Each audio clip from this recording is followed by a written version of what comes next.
You know, I can't stand it when I get sick. Are you like that? Especially when I'm sick for a long time. I recently had a sinus infection. I think it lasted for 7 weeks. I was on an antibiotic. Nothing seemed to work. And I get crushed into it. And the longer it goes on, the more I tend to get crushed into it. I'm sure you're like that. I also can't stand it when I struggle with my broken sin patterns. You know, when I just get complaining and whiny and just get crushed into it. And I lose perspective in those experiences, whether it's physical or spiritual in the case of a sin, or even like emotional issues. You know, as I wrestle with anxiety and my struggles with worry. Sound like you? And when they get longer in terms of time, where I'm under this pressure and I go from appropriate concern into worry and I just start spinning and spinning and spinning, I get locked in there. And it's at times like that that I need to remember who God is. One of the most amazing things about God is that He is the God who brings us healing. Healing. In the Old Testament, He reveals this dimension of Himself in the book called Exodus, which is the story about how the Israelites are removed or brought out of slavery in Egypt. And they go through 40 years of travel and testing and before they go into the land of Canaan, or the land of promise. And this is all analogous to, Egypt is analogous for our life before we meet Christ, and how we're enslaved into our sin and brokenness and illness and everything. And then when we meet Christ, it's like the Exodus itself, where God delivers us from slavery. And the land of Canaan is often referred to as heaven. And so we live in this time between the times, where our tendency is to get crushed into our illnesses, and crushed into our broken sin patterns, and crushed into our emotional issues, especially in the busyness and the realities of our lives. And all our friends struggle with these same things.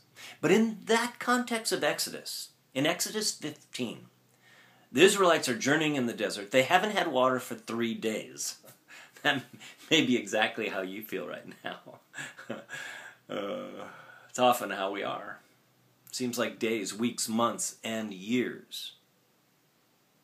And so they haven't had water for 3 days. They finally come to this place where there's a spring, but it's called Mara because the spring is bitter. And the Lord instructs Moses to take a piece of wood and throw it into the water. And the wood brings healing to the water. And so the bitter place, Mara, becomes sweet. And the wood is sort of like a type of the cross of Christ. And in this context, God reveals this dimension of Himself. And He names Himself, this is one of the famous names of God, He names Himself Jehovah Rapha. Jehovah Rapha, the God or the Lord who heals. And this idea of God, this dimension of God, doesn't go away. This dimension of God goes on through the pages of Scripture, through the pages of history. In the book of Isaiah, the last song of the suffering motif, where God is revealing Himself and what His plans are for the future with the suffering servant, who is Jesus, of course, hundreds of years forward from Isaiah's time. And in the last song, in Isaiah 53, it says in that song that the sin and the brokenness that was laid on Jesus brought us peace. That is that Hebrew word, by the way, shalom, Jehovah Shalom. And then it says, by His wounds, or by His stripes, we are healed.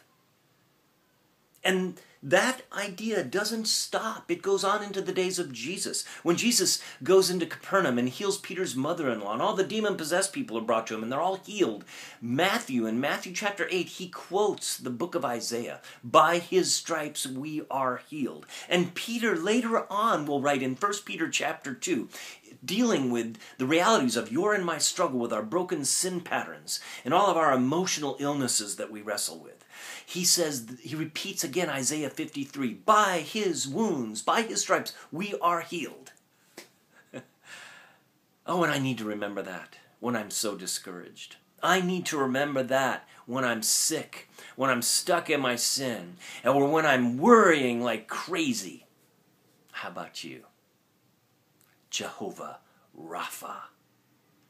Why not take a moment right now, wherever you are, and call out on him and say, Lord, bring me healing. You are the same yesterday, today, and forever. Bring healing. Encourage me in my discouraged state, in the reality of my desert experience still. Break in. Thy kingdom come, thy will be done on earth in my life as it is in heaven. Go ahead. Ask Jehovah Rapha.